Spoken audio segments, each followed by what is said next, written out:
Vale, resumiendo, lo que ha pasado en Afganistán es que un grupo insurgente de ideología islamista mezclada con rasgos y códigos tribales pastún, es decir, pastores con armas ligeras, han derrotado al mayor ejército del mundo y en poco más de una semana han conquistado el país. Si quieres entenderlo, quédate. Empecemos por el principio. 27 de diciembre de 1979, las fuerzas soviéticas irrumpen en Kabul y asesinan al entonces presidente Hafizullah Amin y casi 1 millar de colaboradores suyos. Empezaba la guerra afgano-soviética, pero el desastre ya llevaba más tiempo sucediendo. ¿Y qué hacían los soviéticos en Afganistán? En abril de 1978, en lo que se conoce como la Revolución de Saur, el Partido Democrático Popular de Afganistán, PDPA a partir de ahora para simplificar, da un golpe de estado contra la dictadura republicana de Daoud. Triunfó la revolución, pero es que el PDPA estaba dividido en dos facciones que se estaban matando mutuamente. Una era la Halk, de mayoría pastún, mientras que la otra era la Parchan, de mayoría tayika. Y aunque ahora mismo os parezca absurda esta anotación, en serio, hacedle caso porque os va a ayudar a entender muchas cosas, es muy importante. Tal era el grado de enfrentamiento entre ambas facciones que cuando Halk llega al poder asesina a cuadros de la otra, la Parchan, estallando un conflicto que ya de por sí estaba agravado por las constantes rebeliones que había por parte de una sociedad que no estaba aceptando esta revolución. Hay que entender que desde la monarquía la modernización de Afganistán es forzosa y grandes partes de la sociedad más reaccionarias o más conservadoras no estaban de acuerdo con estos cambios. Y esto es así, puede gustar más o menos, pero el país era conservador, era reaccionario y era mayormente rural. Y en este contexto la URSS decide intervenir para intentar pacificar el país, apoyando a la facción más moderada, la del Parchan, y derrocando a la facción radical, la que había liderado realmente la revolución de Saur. Entonces, como comentaba antes, los soviéticos entran, asesinan al líder de la revolución, Hafizullah Amin, y ponen a un títere de la facción contraria, Babrak Kamal.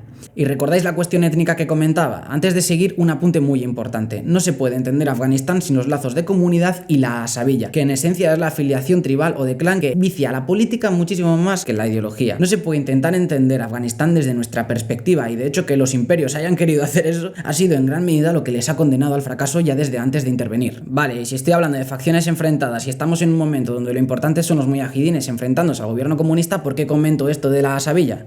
Muy sencillo, porque va a ayudar a entender cómo es que los comunistas más radicales de Afganistán terminasen integrando las filas de un partido islamista radical que deja al Estado Islámico de buenos en ocasiones. Vale, os explico cómo. De entre los grupos mujahid empezó a destacar Hizb Islami, inspirado por la doctrina de los hermanos musulmanes. No voy a entrar mucho en este grupo, pero para que os hagáis una idea, eran islamistas ultraconservadores y a su líder lo apodaban el carnicero de Kabul, desde desollar a gente viva hasta cualquier tipo de barbaridad que te puedas imaginar. La cosa es que este grupo era de mayoría étnica pastún del mismo modo que la facción Halk del PDPA. Los lazos étnicos les unían más que cualquier otra cosa para combatir al gobierno comunista liderado por una facción tayika. Es decir, comunistas e islamistas habían terminado unidos por lazos étnicos y tribales más fuertes que la ideología. Y además, esta unión hizo que se convirtiese en una de las facciones más efectivas de la guerra. ¿Por qué? Eran los protegidos de Pakistán y además tenían armamento y experiencia aportada por los soviéticos años atrás. Pero es que el grupo no quedaba ahí. A este también se le unió el Mullah Omar. Pero bueno, paciencia, que ya llegaremos. Vale, al entender la guerra afgano-soviética no podemos entenderla como dos facciones idénticas o monolíticas o al menos muy cerradas. Los mujahidines eran señores de la guerra, cada cual con su patrocinador. Recibieron enormes cantidades de dinero y de apoyo por parte de Estados Unidos, Arabia Saudí, China y, como ya he dicho antes, Pakistán, que era el mayor de todos. De hecho, la inteligencia pakistaní, el ISI, aunque a menudo se le ignora, es el mayor responsable de los integristas. Fin.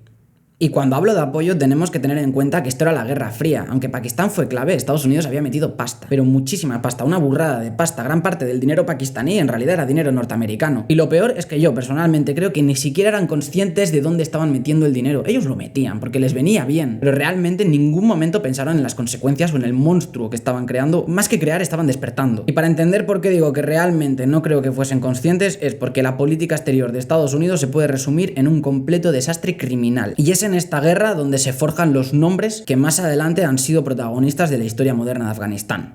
Esta guerra es la era de Ahmad Shah Massoud, Ismail Khan, Abdul Haq, pero también de Osama Bin Laden, de Ayman Zawahiri o del Mullah Omar. ¿Recordáis el gobierno títere de Babrak Kamal que he mencionado? Pues lo estaba haciendo todo tan mal, estaba yendo tan mal la guerra que Moscú le obligó a dimitir y exiliarse, haciendo que lo relevase Mohammad Najibullah y, por desgracia, en ese momento Najibullah había firmado ya su sentencia de muerte. Cuando Najibullah llega al poder, Afganistán estaba roto. Había todo un sistema en torno a los señores de la guerra, el gobierno era tremendamente impopular y los soviéticos ya se estaban yendo. Najibullah no pudo gobernar porque no logró ponerlos a todos de acuerdo mediante la Comisión de Reconciliación Nacional. Apoyados por Pakistán, Hezb Islami, el grupo que había mencionado antes, se negó a reconocer un gobierno interino, de modo que se enfrentó a todas las facciones y provocó el estallido de una guerra civil. Y esta guerra es la clave de todo. En 1994, ya sin la Unión Soviética como protectora, con el gobierno de Najibullah prácticamente caído, un grupo de estudiantes de madrasa de Obandis crean un movimiento armado bajo las órdenes del Mullah Omar. Se trata de los talibán, que apenas 2 años después llegaron a conquistar Kabul y ejecutaron al presidente Mohammad Najibullah. Se declara el Emirato Islámico de Afganistán y lo que pasó en los siguientes años ayuda a entender un poco por qué han avanzado con tanta facilidad esta vez. El Emirato Islámico se podría resumir, simplificando muchísimo, en un totalitarismo extremo con medidas restrictivas en todos los aspectos de la vida. No es que Afganistán volviese a la Edad Media, es que el sistema era mucho más bárbaro por la gran influencia del sistema tribal. Para hacernos una idea, algo tan básico como cantar se castigaba con la muerte. La contrapartida era que estas normas no eran ajenas a la forma de vida tribal más conservadora, que la violencia no era aleatoria, que no había rapiña, que no había extorsión. Es decir, el Emirato Islámico era brutal, pero mientras aceptase sus normas, no estabas expuesto a una violencia aleatoria que sí pasaba con los señores de la guerra.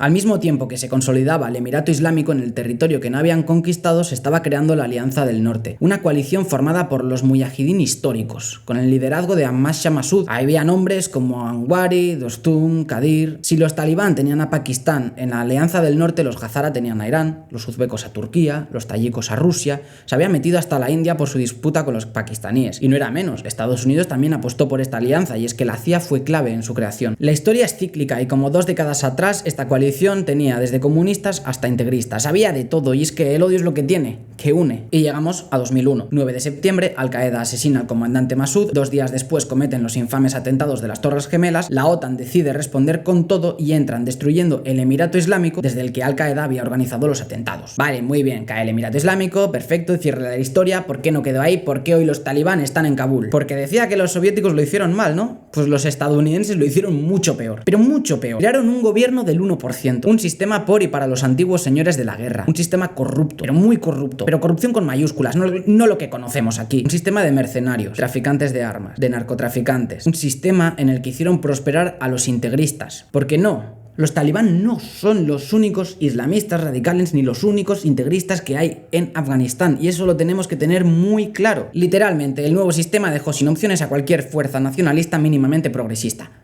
Es lo que hay.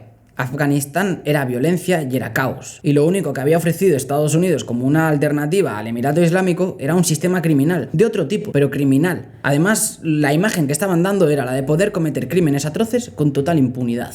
Para hacernos una idea del sistema criminal que se había creado tanto en Kabul como por parte de los talibán, que aquí todos son responsables. Afganistán empezó a producir y distribuir opio como nunca antes a partir de 2001. Y claro, aquí es donde viene la época del Emirato Islámico. El gobierno afgano era menos represivo, era menos totalitario, pero tampoco podía garantizar unos estándares decentes de vida para toda la población, y además no era capaz de garantizar la seguridad. Los talibán, hoy por hoy, son el grupo más letal del mundo. Solamente los superó en violencia el Estado Islámico, y solamente durante 1 año. Y claro, a veces la corrupción puede tener un pase, pero cuando garantizas los estándares decentes de vida para la población, y es algo que el gobierno afgano no hizo. Bueno, y más o menos así ha seguido la cosa, con sus vaivenes políticos, algunos enfrentamientos, hasta 2020, cuando Trump ve que Afganistán es un pozo sin fondo en el que se han invertido billones de dólares, y es billones con B, o sea, trillones en inglés, para absolutamente nada. Se ha tirado el dinero y no se ha conseguido ni uno solo de los objetivos. Entonces, ¿qué hace? Decide largarse de Afganistán, marcharse como si no fuesen responsables del desastre que hay actualmente y el gobierno inútil que han puesto.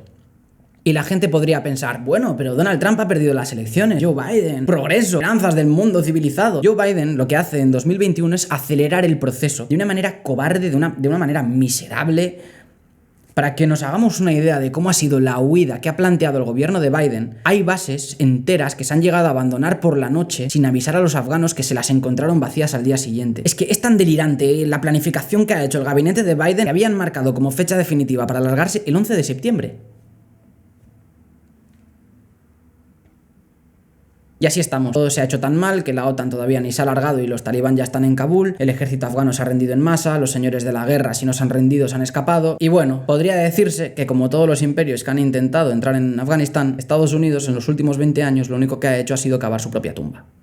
¿Y cuál es tu valoración de los últimos 20 años de Afganistán? Nos gustaría saber tu opinión, ponlo en comentarios, y si quieres más vídeos así, pues dale un me gusta para que lo sepamos.